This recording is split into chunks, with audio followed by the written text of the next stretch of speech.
Hello, I'm Alvin Daniel. I'm product lead for Project Leonardo here at PlayStation, and I am an Asian American male, middle-aged. I have black hair, although these days it's turning salt and peppery. I'm clean-shaven and I'm wearing glasses. Hi, I'm Paul Amadeus Lane. I am an accessibility consultant. I consult exclusively with Sony PlayStation, the worldwide studios, and I am a middle-aged black male. I'm wearing a newspaper boy hat, my mom calls it, with a blue button-down shirt with a blue and gray bow tie.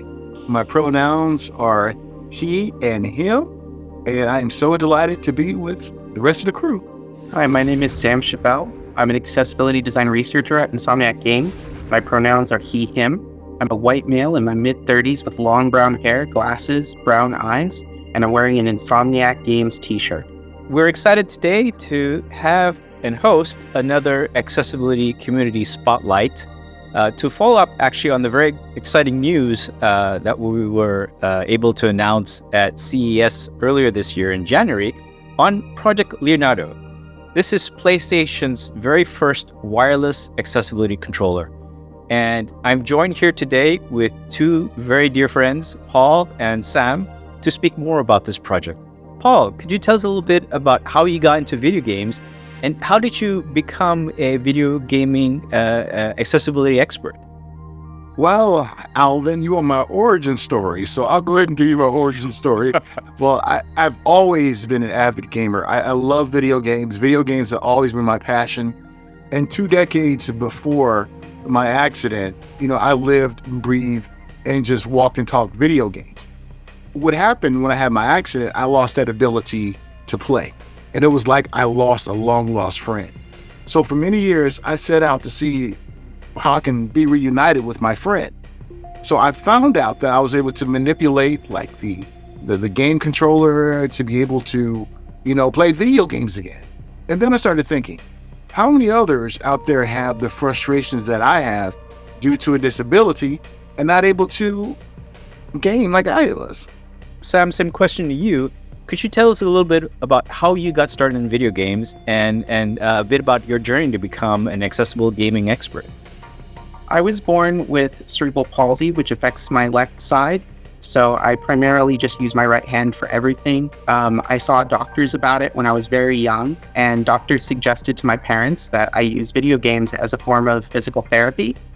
To incorporate my left hand into gaming, use it on a joystick controller, things of that nature. So the following Christmas, my parents surprised me with a game console, and it's just been nonstop ever since. I've been playing games and kind of overcoming those barriers where I could, and just thinking of like those little ways in which it could be slightly better if this or that were tweaked. So that passion was instilled in me early, and never in my wildest dreams did I think that I'd actually, get into this field professionally. So it's just been a dream come true. Alvin, can we get the origin story of Project Leonardo? How did it come about? And how did you come up with the name Project Leonardo? It is not named after a certain mutant ninja turtle. The truth is, I was actually reading a biography of Leonardo da Vinci by Walter Isaacson when this project first came about. And I thought, Leonardo da Vinci would be the perfect thematic inspiration for this project.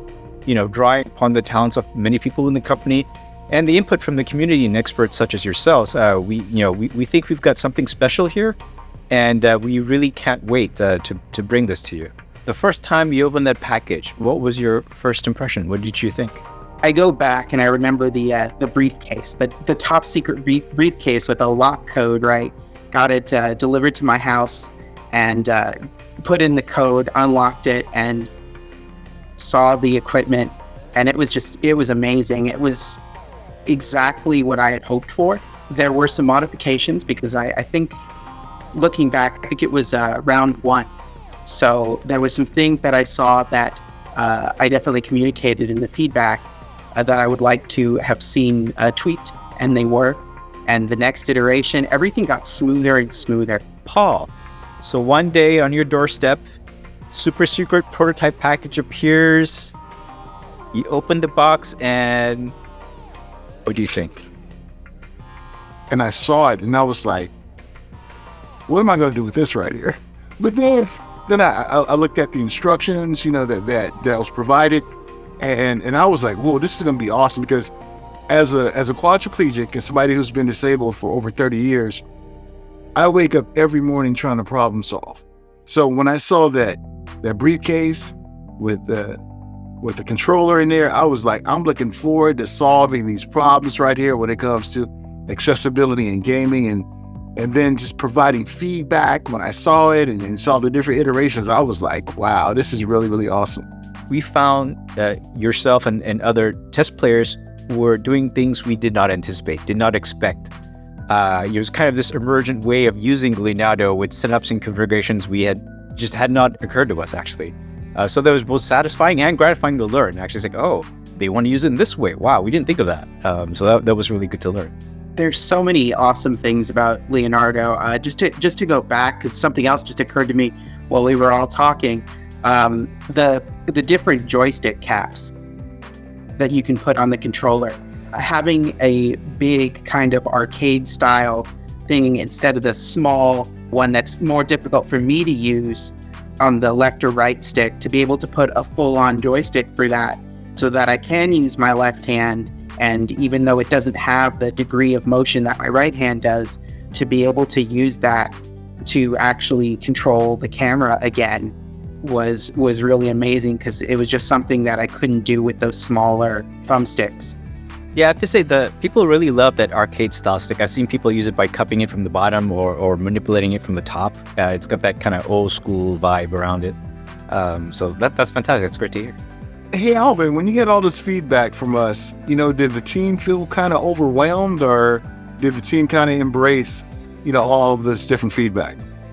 We got a ton of feedback, I have to say. Leonardo is really interesting in that we had user testing going on in 3 locations: in Japan, here in the United States, and also in London, actually. So I can honestly say someone somewhere in the world was working Leonardo at any given moment of the day. We have very carefully curated, the kind of the most impactful features that can most broadly affect everyone in terms of improving accessibility to the controller. So, Alvin, why do this for our community? I think the biggest reason is play has no limits, right? It's our tagline. To many of us here at the company, it also means inclusion, right? No limits. We want everyone in on this party. Players were trying to adapt themselves to the controller.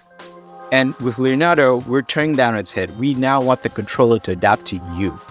And so more people can come in and enjoy these game experiences. That actually brings up a really good follow-up. Can you tell us a little bit more about the team behind Leonardo and some of the organizations that you work with throughout the process? The team here at PlayStation is truly multidisciplinary. We have, the engineering team, obviously, but that it includes both the hardware and the software teams. Includes experts such as yourself, who are embedded with the studios, who are already doing kind of world-class design in accessible gaming, who taught us a lot, actually, like what were game developers at the cutting edge doing and wanting to do and expected from an accessible controller. So that was very valuable to learn. We partnered with many charitable organizations. I'll name a few. Able Gamers, our friends over in the UK, Special Effect. Stack Up, they're a military veterans, disabled veterans organization that advocates for veterans with disabilities. They all lent very important insights into what challenges we needed to address. Because I have to say, when we first start in the space, you're given the task of, hey, go make an accessible controller. It just seemed daunting. Like the spectrum of needs that we had to be able to accommodate and address was super challenging. And without the help of a person like yourself and some of the organizations I mentioned earlier, and the feedback from the community, we wouldn't have been able to kind of hone down and focus on kind of 3 key challenges that today may serve as impediments to you being able to use a standard controller. And so those three challenges, they were kind of touched on in the announcement, are we wanted to design a controller that you didn't need to hold in order to use. Then there's kind of implicit assumption you just pick up a controller and manipulate it, and that may not be the case for everyone.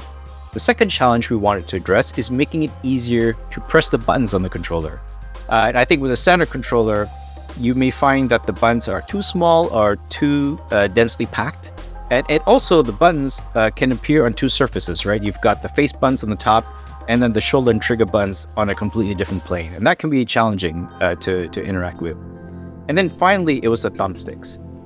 Today on a standard controller, thumbsticks are very fixed. They're fixed height, fixed width, fixed orientation. There's rigidity built in there. And there's a kind of an implicit assumption that you can make this very specific hand geometry with thumbs to be able to place digits on top of the thumbsticks to interact with them.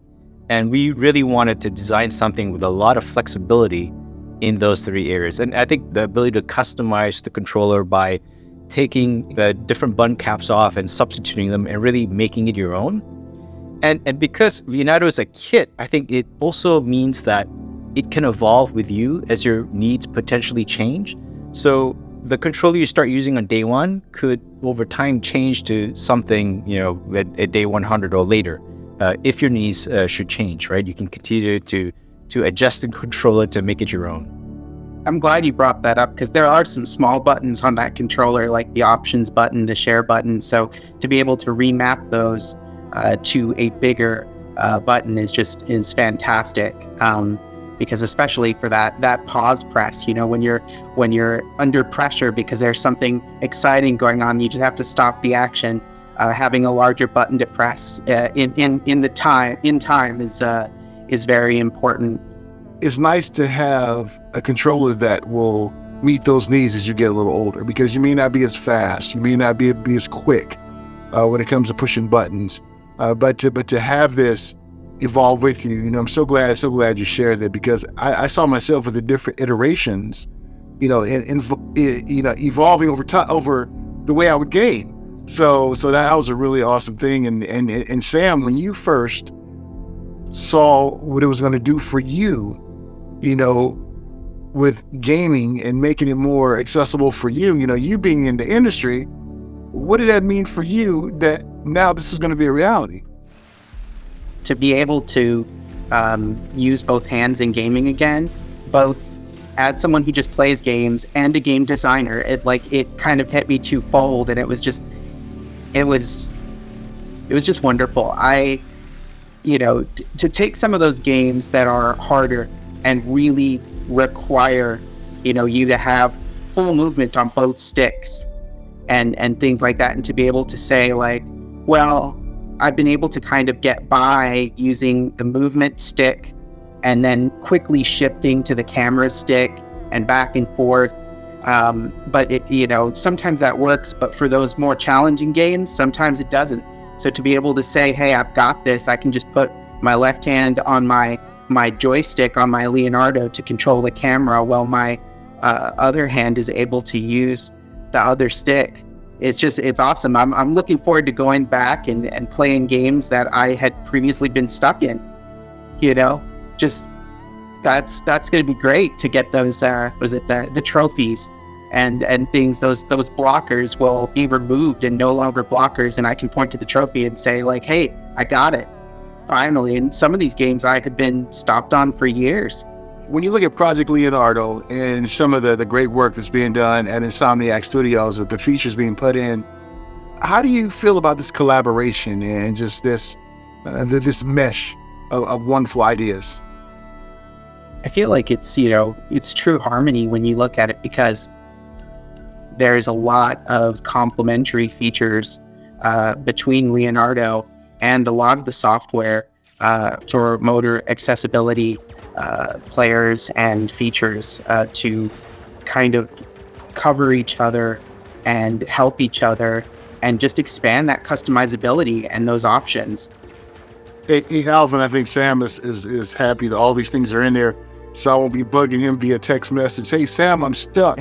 Can you help me out? So Sam appreciates that, Alvin. So, Paul, you've been going to CSUN for many years. For those who don't know, could you tell us a little bit about the event and why do you go there? To me, CSUN is like the Super Bowl for accessibility out there, because there's so many organizations out there. Being able to be amongst ones helps you to understand what they go through as well.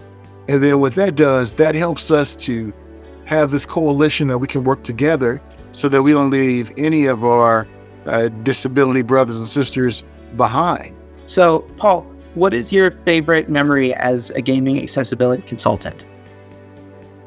Well, Sam, I thought about this question, and I'm about to get emotional when I share this. And I'm not being a drama king, I promise I'm not. This is real raw emotion right here. My most memorable moment was being asked to be a part of something big. I would talk to different game developers out there with different studios, different companies out there saying, hey, I got some ideas. If you ever need some help as a consultant, let me know. And no one gave me that shot until Sam Thompson called me one day and said, Paul, we want to bring you in on a project. If it wasn't for Sam taking a shot on me, I never would be a part of Project Leonardo. I held it together, Sam. I didn't have any tears, but it was really emotional, thinking about something like that. Shout outs to Sam Thompson, because he also gave me my start. He believes in this, and so do so many people at PlayStation. It's truly inspiring to see and experience how many people really, really want to make gaming better for everybody. So to wrap things up, I wanted to give a shout out to the community. Thank you so much for your support. Thank you so much for your feedback. Project Leonardo wouldn't be what it is today without your feedback, without the input from experts such as Paul and Sam. So thank you very much for helping us bring this project to life. The team will be at CSUN. We're excited that this year PlayStation will be part of the Sony booth at CSUN. The project is still in development. We'll be able to show hardware, but we are working hard to get it into your hands as soon as possible. There's a lot more to talk about Leonardo. What we've shown so far has focused primarily on the hardware, but there's a whole other aspect, the software support that we're building into Leonardo. But there's going to be a lot of additional flexibility and capabilities that no other PlayStation controller has ever had before that we're going to be excited to share. So see you soon. Thanks. PlayStation